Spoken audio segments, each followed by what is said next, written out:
Assalamualaikum warahmatullahi wabarakatuh.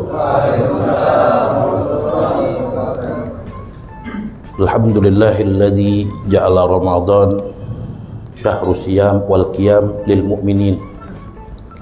Asyhadu an la ilaha illallah wahdahu la syarikalah wa asyhadu anna sayyidana Muhammadan abduhu wa rasuluh. Allahumma fasholli wa sallim wa karrim mu'azzim ala sayyidina Muhammadin wa ala alihi wa sahbihi ajma'in. Amma ba'du, subhanaka la ilma lana illa ma 'allamtana innaka antal alimul hakim. Rabbi shrah li sadri wa yassir li amri wahlul 'uqdatam min lisani yafqahu qawli. Wa qala Allah ta'ala fil Qur'anil Karim, syahrul Ramadan alladzi unzila fihi al-Qur'an hudan linnasi wa bayyinatin minal huda wal furqan. Wa qala Rasulullah sallallahu alaihi wasallam, man shoma ramadhana imanan wa ihtisaban ghufira lahu ma taqaddama min dhanbihi, atau kama qala Nabi sallallahu alaihi wasallam. Hadirin hadirat jamaah yang dirahmati oleh Allah Subhanahu wa taala, alhamdulillah wa syukurillah, puji serta syukur mari kita panjatkan keharibaan Al-Maula Allah Subhanahu wa taala atas segala nikmat dan karunia-Nya sehingga pada malam hari ini kita masih diberikan nikmat sehat walafiat, nikmat panjang umur, terlebih lagi nikmat iman dan nikmat Islam, sehingga kita masih dapat melaksanakan kewajiban yang diperintahkan oleh Allah, yakni di siang harinya kita masih melaksanakan ibadah puasa dan di malam harinya kita masih dapat melaksanakan qiyamul lail. Kita mohon kepada Allah agar segala amal ibadah kita selama di bulan Ramadan, mulai dari awal hingga malam hari ini, dijabah, digabul oleh Allah Subhanahu wa taala. Hadirin hadirat jamaah yang dirahmati oleh Allah Subhanahu wa taala, kita tahu bahwa bulan Ramadan yaitu bulan yang ke-9 daripada bulan Hijriah. Kalau dihitung dari Muharram, Ramadan ini urutan ke-9. Namun walaupun urutan ke-9, bulan Ramadan ini mendapatkan predikat Sayyidus Suhur, kepalanya bulan, rajanya bulan dalam 12 bulan, yakni adalah bulan Ramadan. Kenapa demikian? Karena bulan Ramadan ini dipilih oleh Allah Subhanahu wa taala sebagai bulan yang di dalamnya diturunkannya Al-Qur'an oleh Allah Subhanahu wa taala. Bukan hanya Quran yang diturunkan oleh Allah, bahkan kitab-kitab yang lain, baik itu Taurat, Zabur, Injil, itu semua diturunkan di bulan suci Ramadan. Nah, makanya kemuliaan bulan Ramadan ditandai dengan diturunkannya Al-Quran oleh Allah Subhanahu wa taala. Jadi sudah sepantasnya bagi kita umat Rasulullah, yakni di bulan Ramadan, untuk kita berbanyak membaca Al-Quran. Sebab kalau kita tahu, kita lihat sejarah daripada sahabat-sahabat Nabi, bahkan di zaman tabi'in, banyak sekali para tabi'in ketika menjadi imam di dalam sholat tarawih maupun ketika sholat tahajud, ketika membaca ayat-ayat Quran, mereka bukan hanya pingsan, tapi mereka meninggal dunia. Berapa banyak sahabat para tabi'in yang mereka meninggal di saat membaca Al-Quran ketika menjadi imam di dalam sholat. Ya, makanya salah satu kebiasaan daripada sahabat-sahabat Nabi dan para tabi'in, mereka itu setiap malam mentadabburkan Al-Quran. Enggak banyak, 1-2 ayat. Mereka ulang-ulang sampai menjelang subuh dan mereka mentadabburkan isi kandungan Al-Quran. yang diperintahkan oleh Allah Subhanahu wa taala. Ini luar biasa. Makanya kalau kita gali Al-Qur'an, itu banyak tersimpan mutiara, berlian-berlian yang indah, kata Al-Habib Abdullah Haddad.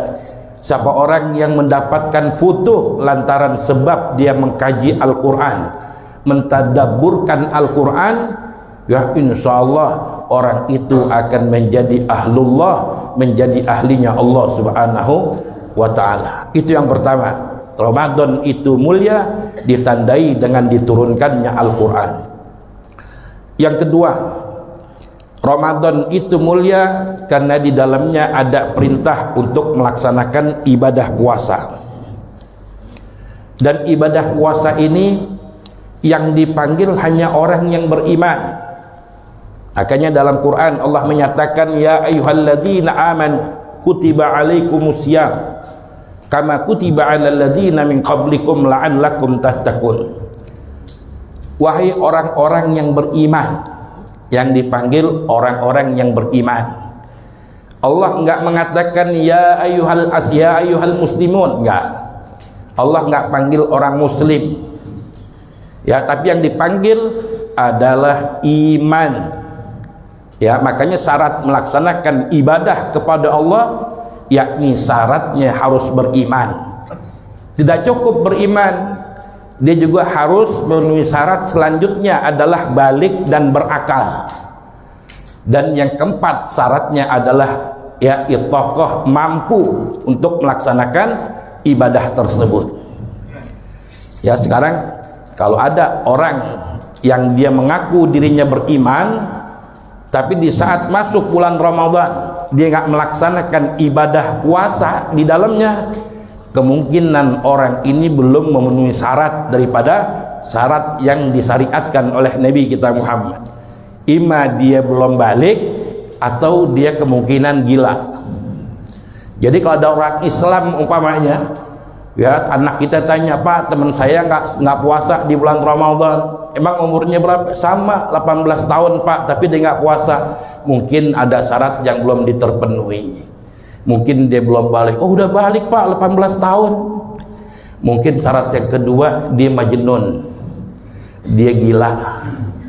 Ya, jadi kalau ada orang yang dia beriman, dia ngaku orang Islam, tapi dia nggak melaksanakan ibadah puasa di bulan Ramadan, kemungkinan kalau dia belum balik, kemungkinan juga orang itu mungkin gila. Ya, makanya ya hanya orang gila yang bebas untuk tidak melakukan perintah-perintah Allah Subhanahu wa taala. Ini puasa penting. Makanya saking pentingnya puasa di bulan Ramadan, ya ada 5 kemuliaan yang diberikan oleh Allah Subhanahu wa taala. Yang mana kemuliaan ini, keistimewaan ini nggak pernah diberikan sebelum umat baginda Nabi Muhammad SAW. Yang pertama apa? Yang pertama, orang yang melaksanakan ibadah puasa di bulan Ramadan, orang ini dipandang, mendapatkan pandangan Allah dari awal bulan Ramadan. Wa man nadhara ilaihi fala yu'adzibhu. Kalau orang yang mendapatkan pandangan Allah Subhanahu wa taala dari awal bulan Ramadan sampai saat ini, maka orang itu tidak akan diazab oleh Allah Subhanahu wa taala. Makanya kalau ingin kita dipandang terus oleh Allah, jangan kita melakukan hal-hal yang menyebabkan Allah melengos kepada kita. Hal-hal yang diharamkan oleh Allah, hal-hal yang dibenci oleh Allah Subhanahu wa taala. Ini. Ya, pandangan Allah seperti apa? Pandangannya Allah kepada hamba-hambanya tidak lain, ya, menurunkan cucuran rasa kasih sayang, rahmatnya Allah Subhanahu wa taala. Makanya kita lihat di awal-awal bulan Ramadan, ya musolah penuh, sampai pengurus bingung. Ya karpet udah habis, ya gelar lagi. Ya nggak cukup lagi, gelar lagi koran. Nggak cukup juga ini awal Ramadan nih. Orang yang gak pernah ke musolah, ke masjid, datang di pertama bulan Ramadan. Orang yang nggak pernah baca Quran, megang Quran, ini bulan Ramadan pada megang Quran dan baca Quran. Ya, di bulan Ramadan orang yang tidak pernah melaksanakan sholat jamaah maghrib isya, bahkan sholat sunnah tiap malam 23 rakaat, ya mereka hatinya tergerak untuk melaksanakan ibadah tersebut. Ini bukan karena Ramadannya, tapi karena orang itu mendapatkan pandangan Allah Subhanahu wa ta'ala, rahmatnya Allah. Ya, bukan hanya itu aja. Ya, orang yang nggak biasa dagang, dia dagang laku. Mau dagangannya enak, sampai kagak, mau asin, sampai nggak berasa, laku pokoknya udah. Ini hebatnya Ramadan. Ya, sampai biji salak aja didagangin laku. Ya, di bulan Ramadan. Coba di bulan Ramadan kita dagang biji salak, nggak bakal ada yang beli. Di Ramadan dagang biji salak laku. Ya, ini Ramadan, berkahnya, rahmatnya Allah turun. Makanya jangan sampai rahmatnya Allah, jangan sampai pandangan Allah kepada kita ini melengos lantaran ya kita meninggalkan apa yang dianjurkan ya di dalam Al-Qur'an oleh baginda Nabi kita Muhammad sallallahu alaihi wasallam. Kemudian yang kedua, keistimewaan yang diberikan untuk umat Nabi Muhammad di bulan Ramadan, yakni annal malaikata, sesungguhnya para malaikatnya Allah Subhanahu wa taala tastaghfiru, mereka beristighfar kepada kita. Tastaghfiru lahum, mereka beristighfar kepada mereka, yakni kepada kita, ya kulla yaumin wa lailah, setiap hari dan setiap malam. Ini malaikat beristighfar, memohonkan ampun atas dosa-dosa kita umat Nabi Muhammad sallallahu alaihi wasallam di dalam bulan Ramadan. Ini hanya di bulan Ramadan. Malaikat istighfar setiap hari kepada kita orang yang melaksanakan ibadah puasa. 11 bulan mungkin kita lalai kepada Allah, kita sering maksiat kepada Allah, sering meninggalkan perintah-perintah Allah. Namun ketika masuk bulan Ramadan, 1 bulan kita manfaatkan untuk jadikan sahrul ibadah, sahrul taat kepada Allah Subhanahu wa taala. Yang 11 bulan kita lalai kepada Allah, ini akan terhapus, diampuni dosa-dosa kita oleh Allah Subhanahu wa taala. Man shoma ramadhana imanan wa ihtisaban ghufira lahu ma taqaddama min dzambi. Ya, jadi orang yang melaksanakan puasa penuh dengan keimanan dan mengharapkan ridha dari Allah Subhanahu wa taala, ya dosa-dosanya yang terdahulu yang tahun kemarin diampunin oleh Allah Subhanahu wa ta'ala dengan syarat imanan wahtisaban, mengharapkan ridha dari Allah ya, dan semata-mata karena iman kepada Allah Subhanahu wa ta'ala. Ini puasa ya, makanya musuh yang paling terberat kan musuh yang gak kelihatan. Makanya satu-satunya ibadah yang bentuknya sirri, rahasia, hanya ibadah puasa. Unsur riyanya insya Allah nggak ada. Ya, bisa nggak orang puasa riya? Mau pamer puasa ente umpamanya, bisa nggak kita pamer puasa? Belagak lemes, jalan dikit jatuh, ya jalan dikit nyungsep. Ditanya kenapa lo bang nyungsep? Gua puasa. Nggak bisa riya. Ya, ibadah puasa yang tahu hanya kita dengan Allah. Kita capek ngojek dari jam 9 sampai jam 2, siang-siang panas, kita masuk kamar mandi, minum, kita kumur telan. Ada yang tahu gak? Gak ada yang tahu. Hanya kita dengan Allah yang tahu. Makanya ibadah puasa disebut ibadah sir. Sebab musuh kita yang terberat bukan manusia, bukan musuh yang kelihatan. Musuh kita yang terberat adalah melawan hawa nafsu. Makanya tujuan Allah perintahkan kita melaksanakan ibadah puasa, yang artinya puasa adalah imsak, menahan, mencegah ya dari sesuatu perkara yang dapat membatalkan ibadah puasa kita. Min tulu'il fajr ila ghurubi samas, ya dari mulai terbitnya fajar shadiq sampai terbenamnya matahari, ya kita jaga semua, kita cegah perkara yang membatalkan. Nah ini yang namanya puasa sak ya. Nah makanya ya kalau dikatakan idza jaa Ramadan, ya apabila telah datang bulan Ramadan, futiha abwabal jannah, Allah buka pintu-pintu langit. Ya, Allah tutup pintu-pintu nerakanya Allah. Bahkan Allah ya ikat, Allah belenggu setan-setan di bulan Ramadan. Ya, apakah yang tugasnya ngerantain belenggu setan Allah? Bukan. Enak aja Allah mengazab-ngazabin setan, tangkap-tangkapin jin, dirantai-rantain, bukan. Yang ngerantain, yang belenggu setan di bulan Ramadan kita. Dengan apa senjatanya? Puasa yang kita laksanakan. Dengan kita puasa, ya, kita mengekang hawa nafsu syahwat kita. Dengan kita mengekang hawa nafsu syahwat, setan ini akan terbelenggu, nggak bisa berkutik sedikit pun.